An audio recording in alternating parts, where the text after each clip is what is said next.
नमस्कार रेणुका. मॅक्स महाराष्ट्राच्या आपल्या आजच्या गप्पा गोष्टींमध्ये स्वागत आहे तुमचं. मी असं तुम्हाला विचारून म्हणते की आपल्याकडे जनरली कुठलीही घटना घडो आणि त्याच्याबद्दल वर्तमानपत्रामध्ये काही बातम्या येऊ, कितीही मोठी घटना असली तरी आपल्या सेलिब्रिटीज त्याच्यावर काही भाष्य करताना दिसत नाही. त्या एकतर मूक राहणं पसंत करतात, न बोलणं पसंत करतात, काही विचारलं तर नो कॉमेंट्स म्हणतात. याबाबत तुझं काय मत आहे, म्हणजे असं का होतं? सर्वप्रथम धन्यवाद मॅक्स महाराष्ट्रामध्ये मला माझी मुलाखत तू घेतेस पूजा. तुझा अगदी प्रश्न रास्त आहे, कारण खरंच आपण कंपेअर केलं की हॉलिवूडच्या मानाने डेफिनेटली आपल्या इकडची जी कलाकार मंडळी आहे ती कुठल्याही राजकीय एस्पेशली घटनांवर कमी बोलतात.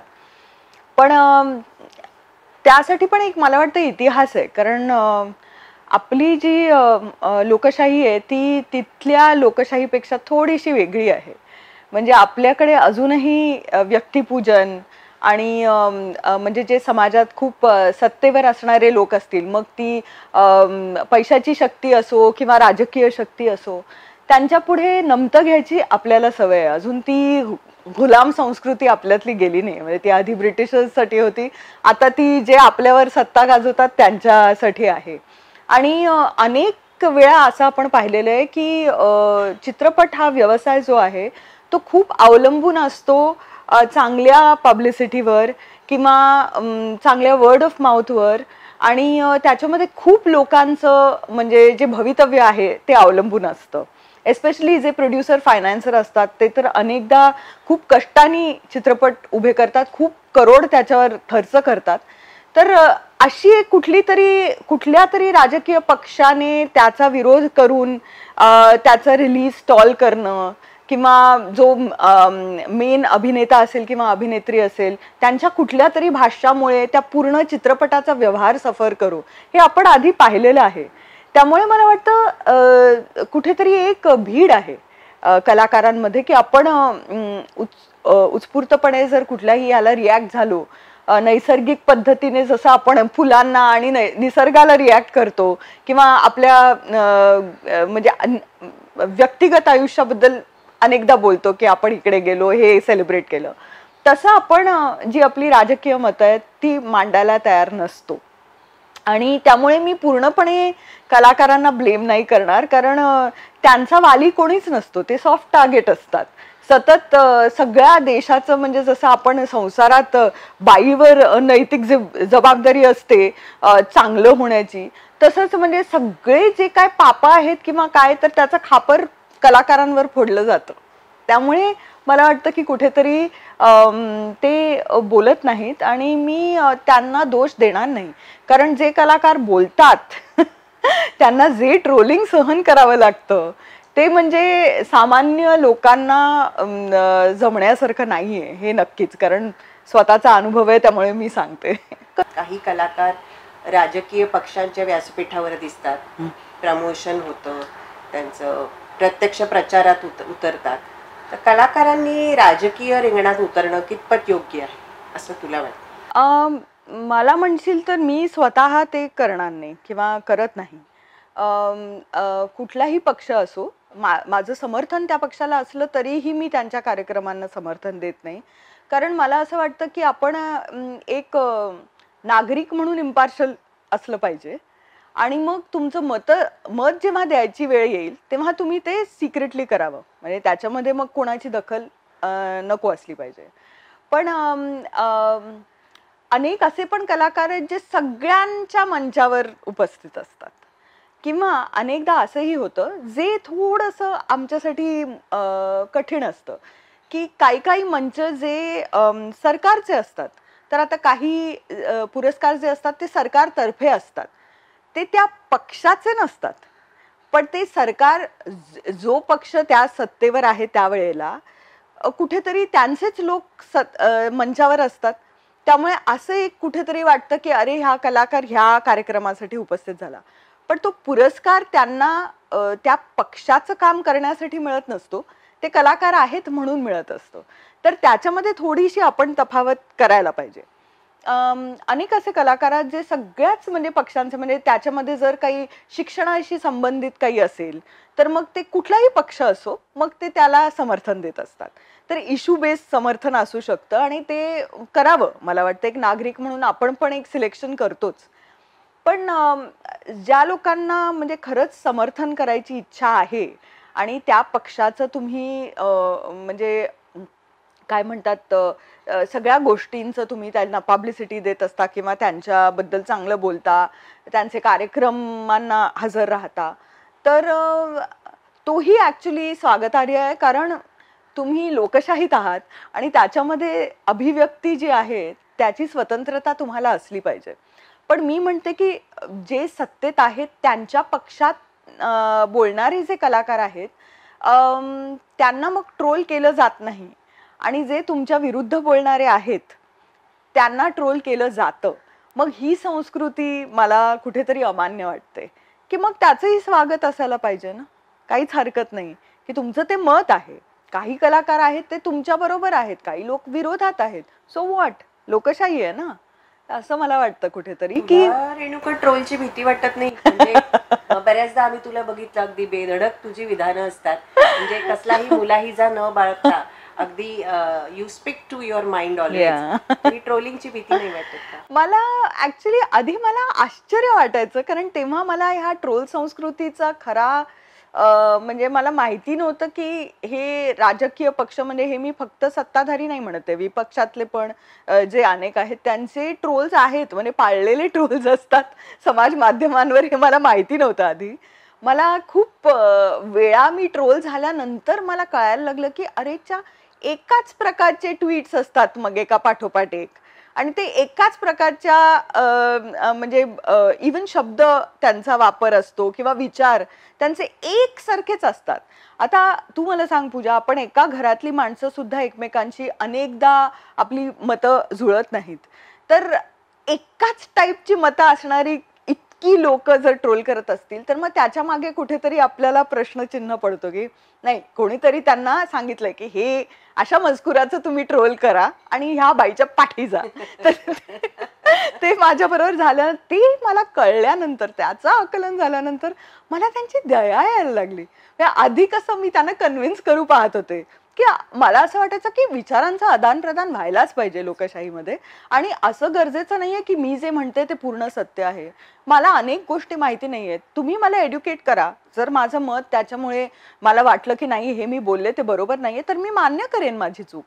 पण तुम्ही धादांत खोटं ह्या आधारावर जर तुम्ही मला ट्रोल करत असाल तर ते म्हणजे फॉर एक्झाम्पल मला एकदा ट्रोल केलं कारण अरे तुझी अवस्था तर एवढी चांगली, तुला काय माहित. म्हणजे मी म्हटलं की नेहमीच काय मी अभिनेत्री नव्हते, मी एक सामान्य घरातूनच आलेली आहे, त्यामुळे मला माहिती आहे की काय असतं, सायकल म्हणजे काय, बस म्हणजे काय, ट्रेन म्हणजे काय, हे सगळं मी लहानपणापासून अनुभवलेले आहे. तर मग ते म्हणाले तुला काय प्रॉब्लेम असणार, तुझे तर काय म्हणतात ते आजोबा ते परांजपे आहेत, कोण आपले सई परांजपेचे जे आजोबा आहेत ते तुझे आजोबा आहेत, तर ते तुला म्हणजे ते किती श्रीमंत होत. मी म्हटलं एकतर ते माझे आजोबा नाही आहेत. एवढं गुगल हे साधन तुमच्या हातात असून देखील तुम्ही जर असं धादांत खोटं बोलत असणार, मग लगेचच मग ते डिलीट करणार त्यांचं ट्विट वगैरे. पण तुम्ही नुकसान करताय ना ह्याच्यामुळे, हे कसं नाही दिसत. म्हणून मला त्यांची आता दया यायला लागल्या की अरे अरे, हाच जर तुमचा व्यवसाय असेल तर मग आपण म्हणजे चोरी करणारे लोक पण पाहिलेले आहेत, इतरांना हिणवणारे लोक पण पाहिलेले आहेत, पण ते काय आपण चांगलं मानत नाहीत समाजात. खरे. रेणुका शहाणे, आपण सगळे वाचक दर्शक सगळे बघतो, आम्ही अनेक वर्ष तुला एक समंजस परिपक्व चतुरस्त्र अभिनेत्री म्हणून पाहतो. म्हणजे तुझा चेहरा एक लोभस व्यक्तिमत्व आहे, शिवाय तुझं दुसरं टोक म्हणजे अतिशय प्रामाणिक राहून आपली मतं मांडणारी. तर हा तुझ्या स्वभावातला परस्पर विरोधी आहे. तर हे फार पूर्वीपासून आहे का की अलीकडे तुझी मतं बदलली? नाही, मला असं वाटतं की जे माझे विचार आहेत आणि ज्या परखडपणे मी ते मांडते ते पहिल्यापासूनच आहे. म्हणजे इनफॅक्ट अनेकदा तू म्हणालीस तसं ते परस्पर विरोधी असणं म्हणजे माझं एक इमेज जे टेलिव्हिजन किंवा चित्रपटांमधलं आहे, स्पेशली हम आपके हैं कौन मधलं, त्याच्यामध्ये ती अशी सोज्वळ आणि सभ्य, मी म्हणेन मी सभ्य तर आहेच, पण अगदी अशी सोज्वळ नाही की अगदी मान खाली घालून सगळं ऐकून घेईल आणि म्हणजे मी गाय नाहीये. माझे स्वतःचे विचार पहिल्यापासून होते आणि इनफॅक्ट आमच्या घरात ती संस्कृतीच होती की लहानपणापासून आम्हाला ती मुभा मिळायची की आपली मतं जी आहेत ती व्यक्त करायची किंवा इवन जे मोठे आहेत त्यांना प्रश्न विचारायचे. असं कुठेही नव्हतं की आम्ही मोठे आहोत म्हणून आमची मतं तुम्ही मानलीच पाहिजेत. तर हा अट्टाहास नव्हता आमच्या घरी. त्यामुळे मला ती सवय आपसुकच झाली. म्हणजे उलट मला असं कुठेतरी वाटतं की आपलं जर मत अगदी वेगळं असेल कोणी मोठ्या माणसाबरोबर, तर ती चर्चा करून म्हणजे ती सभ्यपणे करायची. त्याच्यामध्ये कुठलाही डिसरिस्पेक्ट नसला पाहिजे. पण तरीही प्रश्न विचारण्यात डिसरिस्पेक्ट नाहीये. कारण आपल्याला जर आपला पूर्ण सगळ्यांचाच शोध असतो की आपल्याला काही उत्तरं हवी असतात, तर त्या शोधामध्ये आपण जर प्रश्नच विचारले नाहीत तर आपल्याला उत्तरं कशी सापडणार आहेत. त्यामुळे मला काही लोकांचा प्रश्नांबद्दलच विरोध असतो की अरे तुम्ही प्रश्न कसे म्हणजे तुम्हाला उद्भवतात कसे आणि तुम्ही कसे ते विचारता, ह्यांना कसे काय विचारता तुम्ही प्रश्न. विचारायला पाहिजेत. ह्या गोष्टीसाठी नाही की आपला विरोध आहे, पण पूर्णपणे त्या गोष्टीबद्दल समज मिळण्यासाठी म्हणून आपण व्यवस्थित प्रश्न विचारलेच पाहिजेत. तर ती संस्कृती पहिल्यापासून होती आणि इनफॅक्ट अनेक लोक आहेत ज्यांना असे त्या इमेजला भुलून जेव्हा मी एक परस्पर म्हणजे त्यांना समजते किंवा ते मला समजू लागतात, तेव्हा ते म्हणतात का अरे सरप्राइजिंग आहे हा की तू असाही विचार करतेस, तसाही विचार करतेस. आम्हाला असं वाटलं की तू अशी गर्ल नेक्स्ट डोअर. म्हणजे मी म्हटलं ती मी आहेच.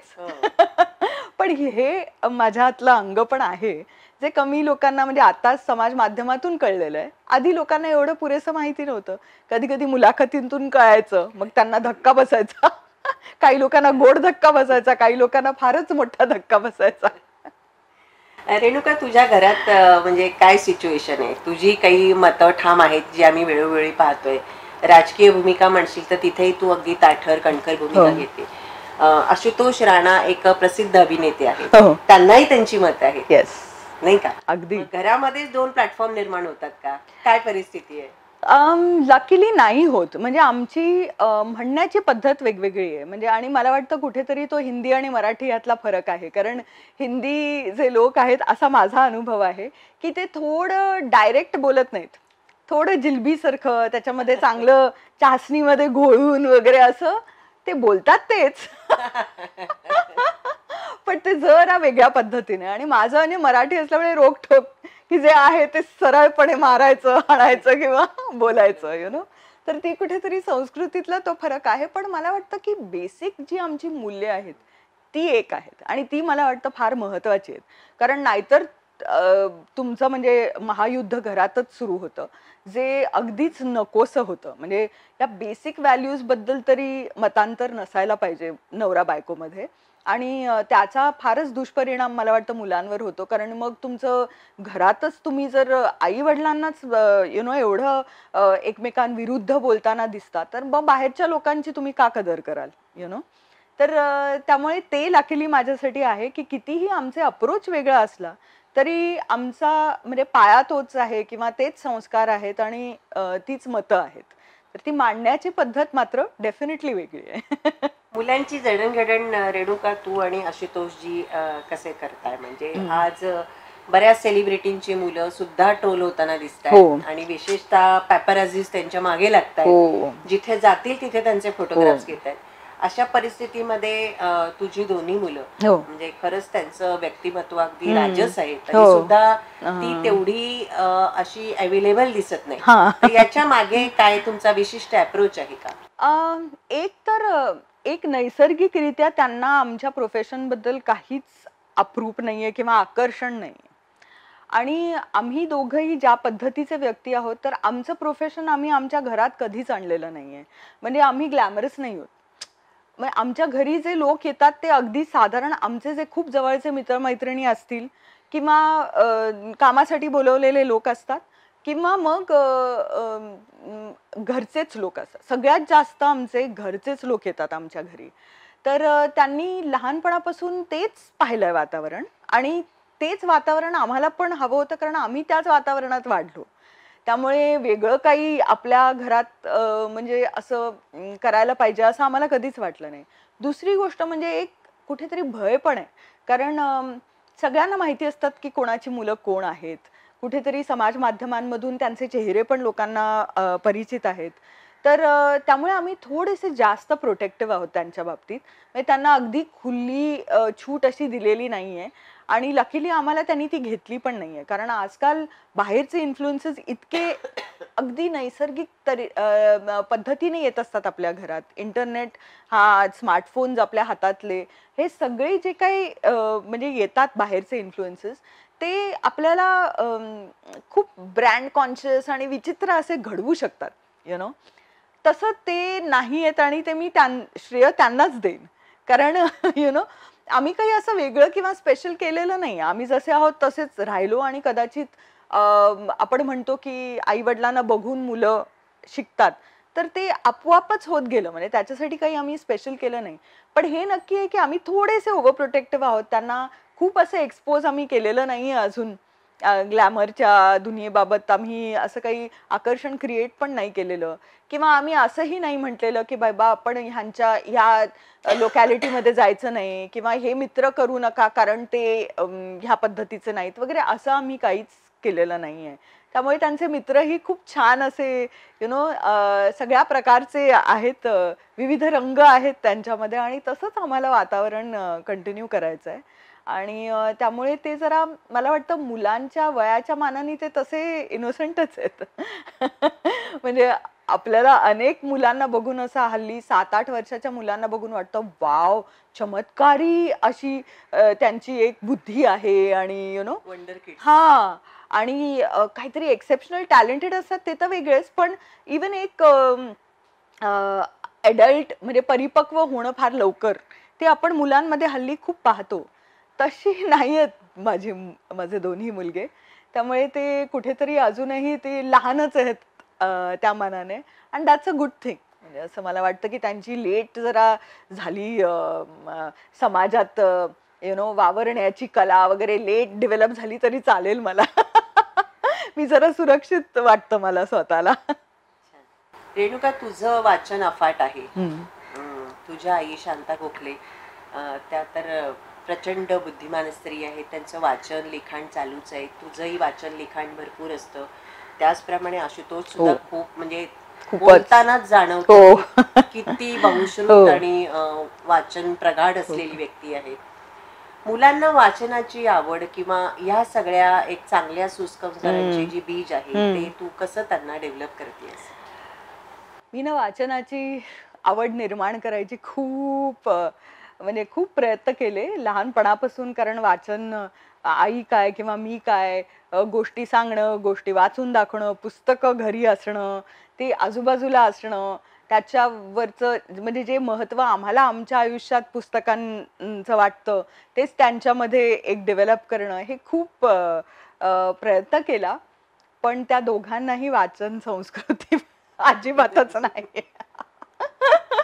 आणि कुठेतरी एक खूप प्रयत्न केल्यानंतर मला असं ऍक्सेप्ट करावं लागलं की त्यांची स्वतःची डेस्टिनी वेगळी असेल कदाचित आणि त्यालाही आपण वाव दिला पाहिजे.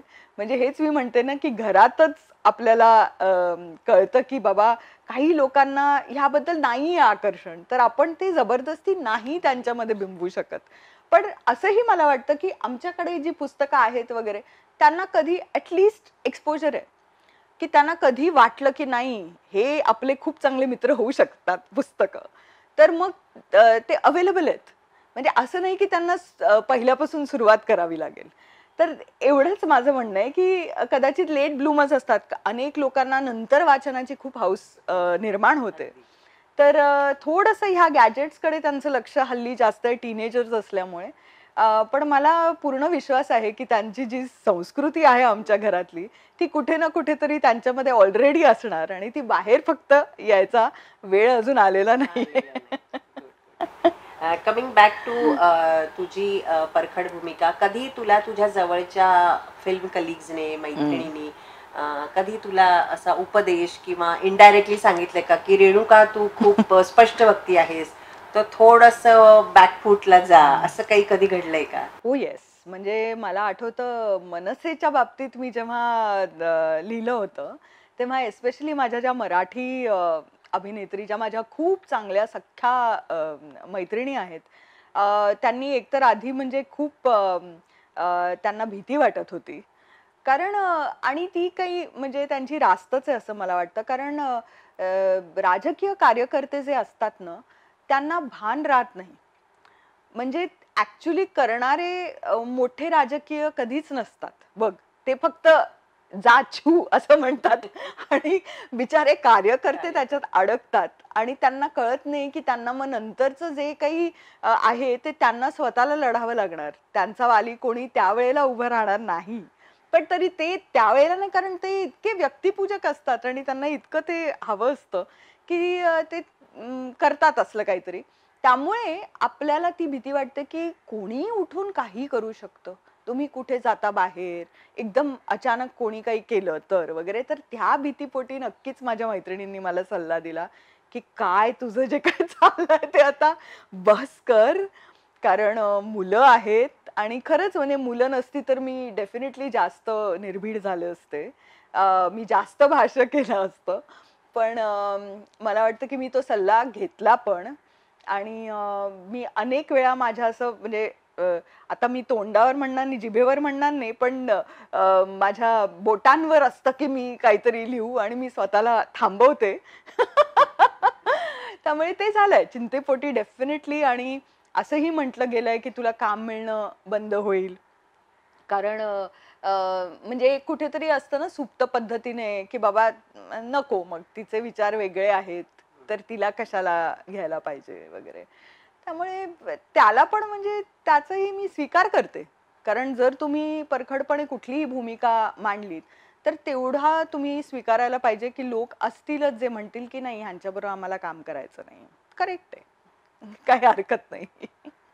बरोबर. सध्याच्या जे काही राजकीय वातावरण आपल्याकडे आहे, काही मोदी पूजक आहेत, हम्म. अ, तिकडे काही गांधी पूजक काही आहेत. गांधी काही पूजक आहेत. ठाकरे पूजक आहेत. अगदी अगदी. तर हे जे सगळे वेगवेगळे त्या पक्ष आपल्याकडे हा. आहेत, याच्यामुळे कुणाला बहुमत मिळेल हम्म. किंवा कोण अधिक पात्र आहे असं हम्म. तुला वाटतं, हम्म. आणि खरंच लोकशाही धोक्यात आहे का? आह, बापरे. लोकशाही धोक्यात नाहीये, पण डेफिनेटली म्हणजे मी म्हणते तसं की माझा, कारण सत्ताधाऱ्यांबरोबर खूप विरोध असतो माझा. म्हणजे ती कुठल्याही पक्षाचे असोत. कारण मला असं वाटतं की आपण एक सतर्क नागरिक म्हणून कुठलाही पक्ष सत्तेत असला की काही भ्रष्टाचाराकडे डोळेझाक करतोच. आपल्यातले जे भ्रष्ट लोक आहेत किंवा आपल्यातले जे महिला सुरक्षिततेच्या विरुद्ध वागणारे लोक आहेत, त्यांच्याकडे डोळेझाक करतो. हे आपण पाहिलेलं आहे. त्याच्यामध्ये काही कोणी एका पक्षाचं चांगलं आणि दुसऱ्या पक्षाचं वाईट असं आपण बोलूच शकत नाही. कारण सगळ्या पक्षांचं आपण हे पाहिलेलं आहे, की आपल्यातले म्हणजे आता काही लोक जे आधी काँग्रेसी होते किंवा तृणमूल काँग्रेसचे होते, जे म्हणजे अगदी वेल नोन भ्रष्टाचारी म्हणून मानले जायचे, ते अचानक बीजेपी मध्ये गेल्यानंतर पूर्ण पवित्र होतात. त्यांच्यावरच्या सगळ्या केसेस समाप्त होतात. तर जेव्हा काँग्रेस पक्ष होता सत्तेत, तेव्हा असं आपण बघितलेलं आहे. काँग्रेसच्या वेळेला आघाडी होती तेव्हा सुद्धा फाईल्स गायब व्हायच्या. आता पण फाईल्स गायब होत आहेत. त्यामुळे खरं म्हणजे काही फरक पडलाय का आपल्यामध्ये? फक्त की हा डेफिनेटली फरक पडलाय की समाज माध्यमातून आधी विरोध जे करायचे किंवा जे लिहायचे विरोधात, त्यांच्यावर असा म्हणजे भीतीदायक संदेश जायचा नाही त्यांच्यापर्यंत की तुम्ही बाहेर वॉकला जाऊ नका वगैरे. असं असायचं नाही.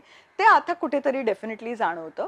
आणि मला असं वाटतं की ते अधिक अधिक जाणवत जाणं कोणी पक्ष आला तरी. तर म्हणून माझा असा मला असं वाटतं की आपण एवी प्रधानमंत्री पंतप्रधान आपण त्यांची निवड करत नाही. ते जे निवडलेले आपले संसदेत आहेत तेच करतात.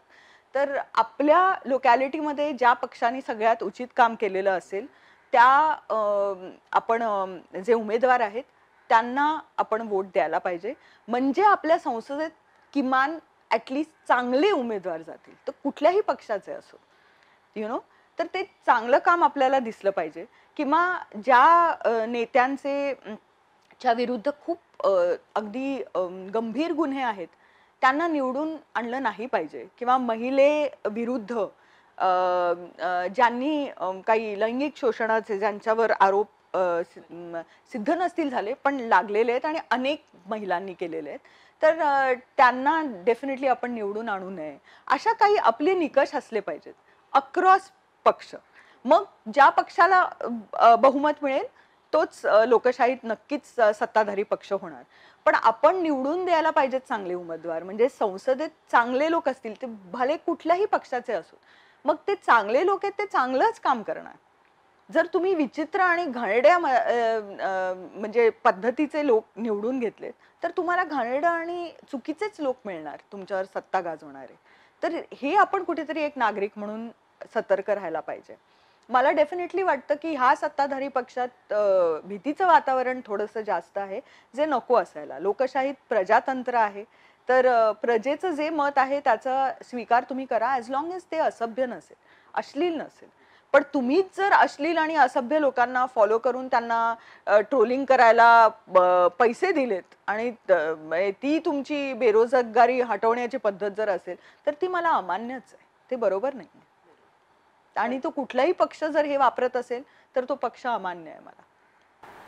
तरी तुला ठामपणे काय वाटतं, मोदी की गांधी? मला अजूनही वाटतं की गांधी इतके परिपक्व नाही झालेले आहेत. मला असं वाटतं की त्यांना खूप ग्राउंड लेवलचं काम अजून करायला पाहिजे. पण मला वाटतं की ते राईट ट्रॅकवर आहेत, कारण ते आता त्यांच्या काय म्हणतात त्या सिंहासनावरून खाली उतरून जनतेच्या समोर गेलेत. त्यांना खूप हार पत्करावी लागली आहे आणि लागते बऱ्याच निवडणुकींमध्ये. काही काही त्यांना विजय पण मिळत आहेत. पण ते त्यांनी नक्कीच लक्षात ठेवायला पाहिजे की ते पुन्हा तेच हे तुम्ही जर केलं तर तुम्हाला बाहेरच ठेवणार लोक. लोकांना आता नकोय ते सगळं. त्यामुळे तुम्हाला जी ग्राउंड लेवल रियालिटी आहे त्याच्यापर्यंत पोहोचलंच पाहिजे. फक्त आश्वासनं नका देऊ प्लीज. कमी आश्वासन द्या पण ती पूर्ण करता येतील अशी आश्वासनं द्या, तीच आम्हाला हवीत. आम्ही ऍक्च्युली खूप सुखी लोक आहोत, थोड्यात सुख मानणारे आहोत भारतीय. पण तुम्ही ते सुद्धा जर खायला लागलात तर मग ते बरोबर नाही होणार. तर मला वाटतं की अजून 5 वर्षानंतर जास्त परिपक्वता त्यांच्यातही येईल आणि यंग जे लोक आहेत त्यांना त्यांनी जर वाव दिला ना तर खूप चांगलं आहे. तर ते पुन्हा तेच प्रस्थापित तेच लोक जे भ्रष्ट आहेत आपल्याला माहिती आहे त्यांच्या पलीकडे आपण विचार करायला पाहिजे.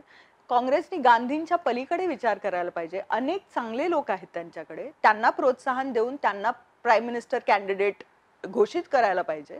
असं काहीतरी केलं तर मग ती पूर्वीची काँग्रेस ही नाहीये असं आपल्याला वाटेल आणि आपल्याला भरोसा वाटेल.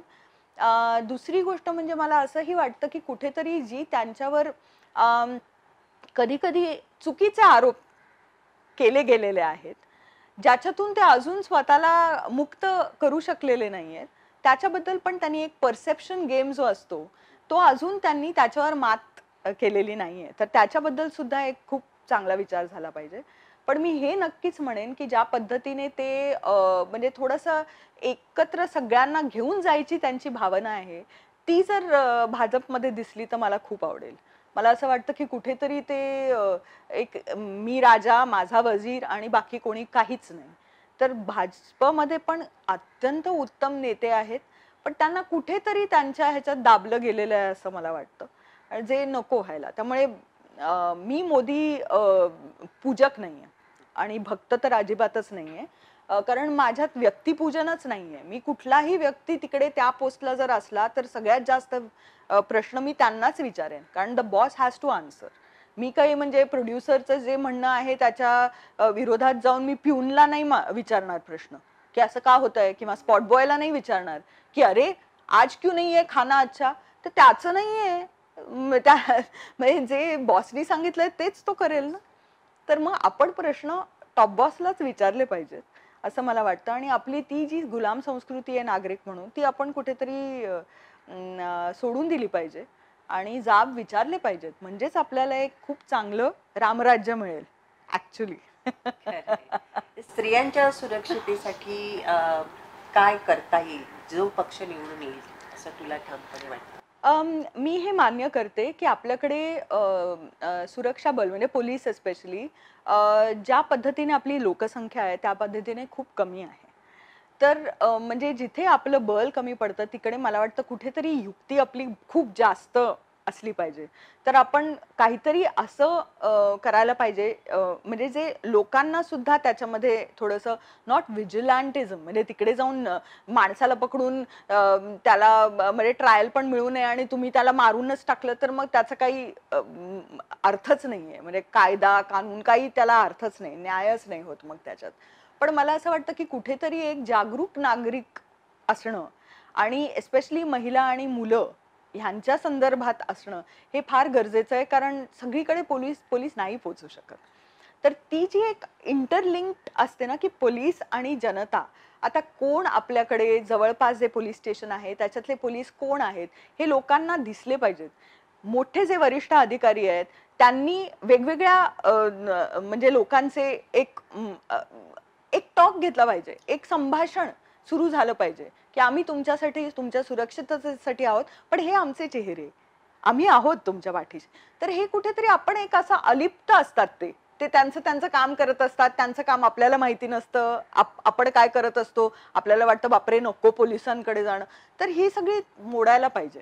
म्हणजे एक जर ते वातावरण क्रिएट झालं की मी जर पोलिसांचा 100 नंबर डायल केला तर माझी मदत करायला येणारच, ते तत्पर आहेत. तर ते जे आहे ना ते असायला पाहिजे. आणि दुसरी गोष्ट म्हणजे की आपली जी ही संस्कृती आहे की जे आपल्या सुरक्षिततेबद्दल बोलतात किंवा ह्या माणसाने असं असं काही केलं तर लगेच त्यांच्याच बद्दल संशय घेतला जातो, महिलेबद्दलच संशय घेतला जातो. ते मला असं वाटतं की ते बरोबर नाहीये. जर चुकीचा आरोप लावला गेला तर त्याच्यासाठी तुम्ही तसे काहीतरी फाईन्स किंवा असं काहीतरी ठेवा ना. जसं आपण चुकीचे आरोप जर इतर गुन्ह्यांमध्ये पण लावले तर त्याचं पण आहे ना तरतूद आपल्या न्यायात. तर तसंच महिलेच्या आरोपांमध्ये का नसावं? तर ते त्याच्यासाठी तुम्ही आधीच का विक्टिमला आधीच विक्टिमाइज करणार? तर ही जी संस्कृती आहे ती पण कुठेतरी आपण समाज माध्यमातून काय किंवा वर्तमानपत्रांमधून काय किंवा असंच बोलून कॉन्व्हर्सेशन जागरूक ठेवून आपण ती पाळली तर मला वाटतं की कुठेतरी महिला आपल्याला सुरक्षित स्वतःला डेफिनेटली अनुभवतील. आणि ते फार गरजेचं आहे. कारण आपण पाहिलेलं आहे की महिला आणि मुलं सगळ्यात जास्त असुरक्षित जर असतील तर ती आपल्या घरातच असतात. आता आपण त्याच्याबद्दल पण बोललं पाहिजे की घरातली असुरक्षितता जर आपण घालवली तर मग त्यांना अजून बाहेरची जी असुरक्षितता आहे त्याच्याबद्दल डील करायची मग त्यांना आत्मविश्वास मिळेल महिलांना सुद्धा. नाहीतर आपण म्हणतो की इग्नोर कर, जाऊ दे, त्या वाटेने नको, दुसऱ्या वाटेने, ही नोकरी सोड, दुसरी नोकरी धर. किती सोडायचं? आपण घराच्या बाहेर पडल्यानंतर किंवा घरात सुद्धा all we want to do is की सकाळ झाल्यानंतर आपले नियत जी काही असतील दिनचर्या जी असेल ती घरातली पूर्ण करायची, मुलांचं बघायचं, झोपायचं. किंवा बाहेर जर जात असू तर मग आपण बाहेरची कामं करायची, घरी यायची. बाकी कशात कशाला असेल आपल्याला इंटरेस्ट? तर मग हे जे आहे जे पुरुष एक चप्पल घालून बाहेर जाऊन करू शकतात तसं तेवढं म्हणजे सेफ महिलांना अजून वाटत नाही आणि ती दुःखाची गोष्ट आहे असं मला वाटतं. रेणुका, मध्यंतरी मी टू नावाचं जे वादळ निर्माण झालं होतं तर ते आता शमलं का? आणि याच्यामध्ये कितपत तथ्य? You are being very much important part in Hindi and Marathi industry. तू स्वतः दिग्दर्शक आहेस, तर या वेगवेगळ्या टप्प्यावर काम करताना याच्यामध्ये तुझ्यामध्ये कितपत तथ्य होतं आणि आता हे वादळ शमलंय का? मला वाटतं की वादळ नेहमीच शमतं, पण मला वाटतं की त्याचं जे पडसाद आहेत ते चांगले झालेत आपल्याकडे. एक तर इंडस्ट्री खरं म्हणजे आपल्या इंडस्ट्रीला इंडस्ट्री स्टेटस नाहीये. तरीही सगळे जे आपले artist association, directors association, producers association, सगळ्यांनी आपापल्याकडे ती ICC निर्माण केलेली आहे, कमिटी नेमलेली आहे to deal with sexual harassment. कारण आपल्या म्हणजे इंडस्ट्रीमध्ये पुरुष आणि स्त्री ह्यांच्यामध्ये खूप इंटरॅक्शन असतं आणि त्याच्यामध्ये खूप गैरसोय होऊ शकते महिलांची. आणि ते आपण पाहिलेलं आहे की अनेक महिलांनी आधी आवाज उठवला आणि तो दाबला गेला. तर आता तसं होऊ नये असं आम्हाला, सिंटाच्या कमिटीमध्ये मी आहे, त्यामुळे मला माहिती आहे की आम्ही ज्या पद्धतीने ते केस हँडल करतो ते अत्यंत म्हणजे न्यायाच्या हिशोबाने आम्ही जातोय. असं काही नाही की आमचे जे पर्सनल असा काही अजेंडा आहे किंवा असं काही नाही आहे. केस टू केस बेसिसवर असतं. अनेकदा आम्हाला असंही वाटतं की नाही हे थोडंसं फेक आहे किंवा ह्याच्यामध्ये काही तथ्य नाही, तर मग ते आम्ही त्यांना डेफिनेटली जाब देतो की हे बरोबर नाहीये किंवा उचित नाहीये. तर कुठेतरी एक वातावरण सुरक्षित करण्यामागे आता सगळ्यांचं मंतव्य दिसतंय आणि ती खूप चांगली गोष्ट आहे. कारण आधी ज्याच्याकडे डोळे झाक करायची पद्धत होती, आता डोळे अगदी नीट उघडे ठेवून बघण्याची पद्धत सुरू झाली आहे. एकमेकांना बळ देण्याचं पण एक सुरू झालेलं, महिलांना बळ देणं, की आपण जेव्हा एकमेकांना काहीतरी कंप्लेंट करतो तेव्हा दुसरी तिसरी म्हणते की आम्ही तुझ्याबरोबर आहोत, चल आपण तक्रार करू. तर ती कुठेतरी एक सिस्टम जर झाली तर ती आपल्या इंडस्ट्रीसाठी खूपच चांगली गोष्ट होईल आणि ती होत आहे. तर मला वाटतं की ते वादळ शमल्यानंतर असं समुद्र शांत असतो पण तो खूप गहिरा पण असतो. तर तसं काहीतरी झालंय की ते खूप गहिऱ्यापर्यंत आता पोहोचलेलं आहे आणि जाब विचारणाऱ्या महिला तर आम्ही आहोतच. आम्हाला कुठे काही दिसला अन्याय तर, आणि आमच्याबरोबर खूप पुरुष आहेत ज्यांनाही तो अन्याय सहन नाहीये, ज्यांनाही वाटतं की आपल्या इंडस्ट्रीला वाईट नाव असू नये. फक्त महिलांचा प्रश्न नाहीये, पुरुषांचा देखील आहे. आणि ते जितकं जास्त सगळ्याच कामांमध्ये महिला आणि पुरुष असं एकत्र होईल तर तितकंच जास्त मला वाटतं सुरक्षित पूर्ण वातावरण पण होईल. शेवटच्या प्रश्नाकडे वळूया. अनेक वर्ष काम केल्यानंतर आता तुझ्या करिअरमध्ये काय अपडेट्स आहे, काय नवीन करतेयस? मी ॲक्च्युली माझं दुसरं चित्रपट आहे त्याच्या मागे आहे, म्हणजे गोळी चालू आहे, सगळ्या जमवाजमवी आणि कास्टिंगच्या स्टेजवर ते पोचलेलं आहे. तर काही अभिनेत्रींना ते स्क्रिप्ट वाचून दाखवलेलं आहे. आता त्यांच्याकडून उत्तर यायची म्हणजे मी वाट बघते. आणि बाकी म्हणशील तर व्हॉट द फोक्सचं सीझन 3 आता ह्या वर्षी येईल. तर त्याचं चित्रीकरण आता 1-2 महिन्यात होईल.